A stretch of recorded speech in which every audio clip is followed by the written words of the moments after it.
of his clothes, who does not speak and does not experience, dies slowly.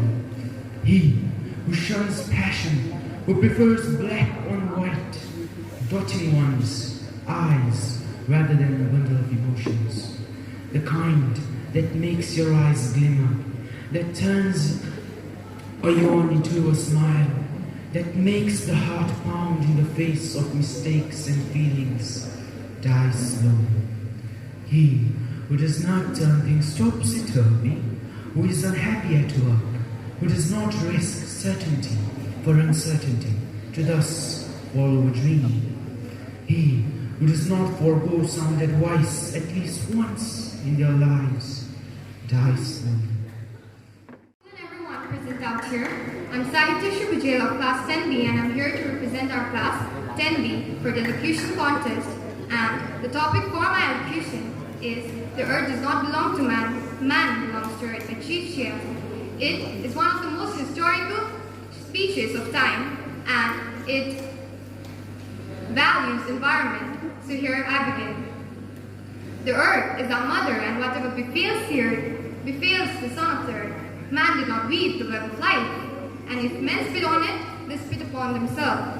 This is we know that the earth does not belong to man, man belongs to it. This is we know that the earth does not belong to man, man belongs to it. And all things are connected like blood which unites one family, and all things are connected. And whatever befalls the earth, befalls the son of the earth. Man did not weave the web of life.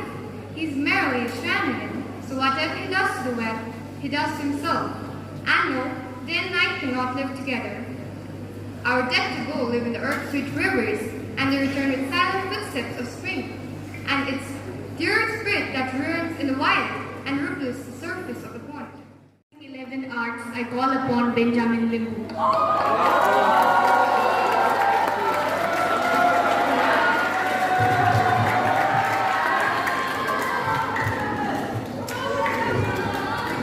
Good afternoon, everyone. Respected principal, judges, teachers, and my dear friends. I stand before you to present the funeral speech by Mark Antony from the play Julius Caesar. Friends, Romans, countrymen, lend me your ears. I come to bury Caesar, not to praise him. The evil that man lives after them, the good is oft interred with the bone. So let it be with Caesar. The noble Brutus had told you Caesar was ambitious. If it were so, it was a grievous fault, and grievously had Caesar answered it here. And Brutus is an honorable man. You all did see that on the Lupercal? I thrice presented him a kingly crown, which he did thrice refuse. Was this ambition? Yet Brutus said he was ambitious. And sure, he is an honorable man. I speak not to disprove what Brutus spoke, but here I am to speak what I do know. You all did love him once, not without cause. What cause without you then? To mourn for him? Oh, judgment, thou art filled with Brutus' beast, and men have lost their reason. Bear with me, my heart is in the coffin there, and I must watch it till it come back to me. Thank you.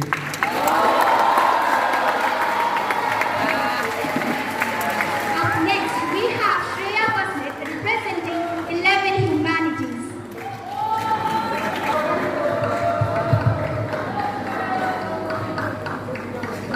Good afternoon, honorable members of the jury, respected teachers, and my dear friends. I stand before you to deliver a speech from the play Strife by John Galsworthy. Here I go. You don't want to hear me then? You listen to Rouse and to that old man, but not to me. You listen to some harness of the Union that treated you so fair. Maybe you listen to those men from London. Oh, you groan, vote for. You love to feed on it. Am I a liar, a coward, a traitor? If only I were, you'd listen to me, I'm sure. Is there a man of you here who has less to gain by striking? Is there a man of you who has more to lose? Is there a man among you who has given up 800 pounds since his trouble began? Come now, is there? How much has Thomas given up? 10 pounds? Or 5? Or what? You listened to him, and what had he to say? None can pretend. He said that I am a believer in the principle, but when nature says, no further testimony against nature. I tell you, if a man cannot say to nature, budge me from this if you can, his principles are but his belly. Oh, but Thomas says, a man can be pure and honest, just and merciful, and take off his hat to nature. I tell you, nature is neither too pure nor honest, just nor merciful.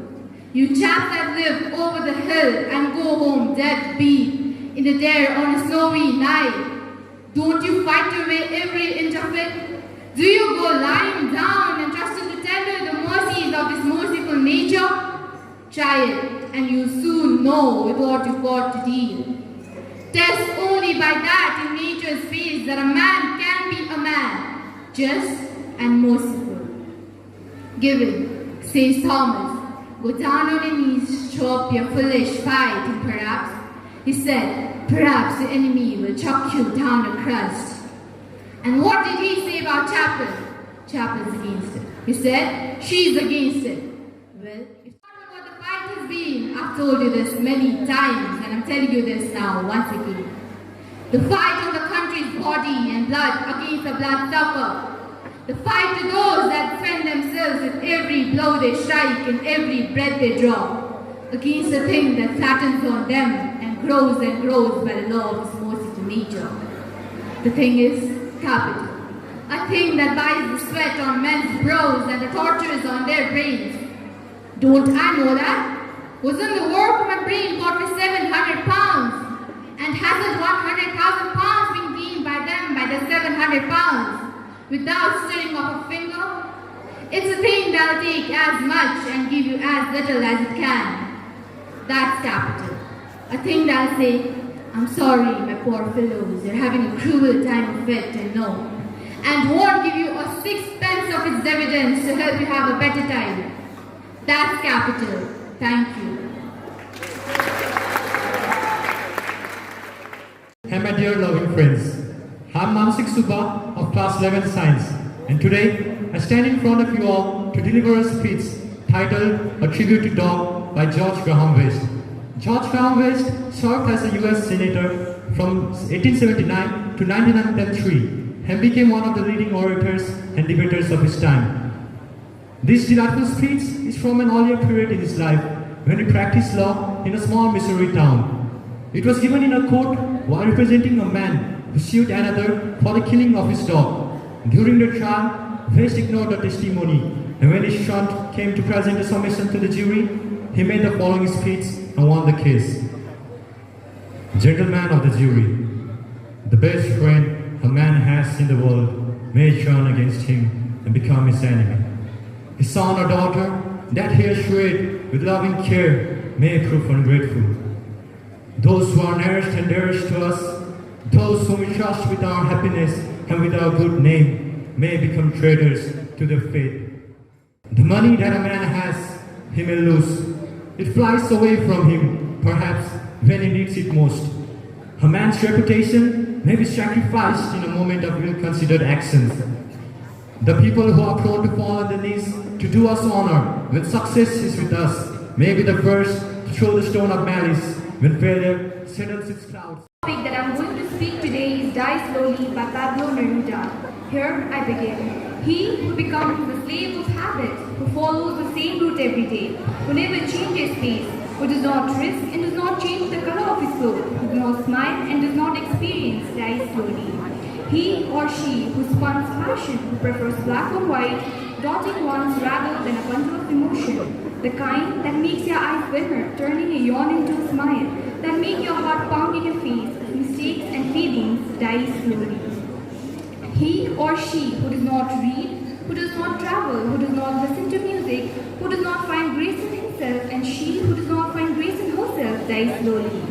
He or she who spurns passion, preferring black. Any man present here can say, we have won the fight. Your felt fight brings off it in a bellies, you've forgotten what fight has been. Many times I have told you, and I will say this now once again, the fight of country's body and blood against a bloodsucker, the fight of those that spend themselves every blow they strike, the fight of every blow they strike, the fight of which that draw against a thing that fattens and grows by the law of this merciful nature. That thing is capital. A thing that set all men's brows. Good afternoon to one and all present here, respected fathers, judges, teachers, and my dear fellow mates. I, Nikita Turkey, stands before you, representing Class 12 Humanities. My topic for today's elocution contest is Die Slowly by Pablo Neruda. Before I start reciting the poem, I would like to say a few words about the poem. This poem throws light on the disparity between living and existing. This poem tells us to live a better, satisfying life and live our life according. Greetings to everyone present out here, respected principal, judges, teachers, and my dear friends. I, Samanvita Panda of Class 12 Science, is here to deliver a monologue by David Roberts from the play Strike. The leader of the labor union, Roberts, is grieving due to the underpayment made to the workers by the company. Hence, in this monologue, he presents to you. And John Bulging, you'd like to break my jaws? Let me speak then. You can do your smashing if it gives you pleasure. And many a times I've told you, I will tell you this now once again. The fight of the country's body and blood against a bloodsucker. The fight of those who spend themselves with every blow they strike and every breath they draw over a thing that fattens on them. And it grows and grows by the law of the merciful nature. That thing is capital. A thing that buys.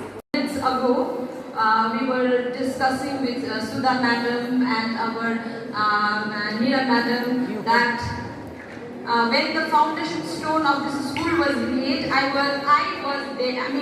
I was in class starter. That time I was studying in Holy Grace Palo. So I had come with my mother, Don Bosco, and not only that, both of my sons studied here. So I'm equally grateful to each and everyone, all the teachers who have been a guiding force to all the Bosconians. And it's a pleasure for me to be a part of this education contest today. So what I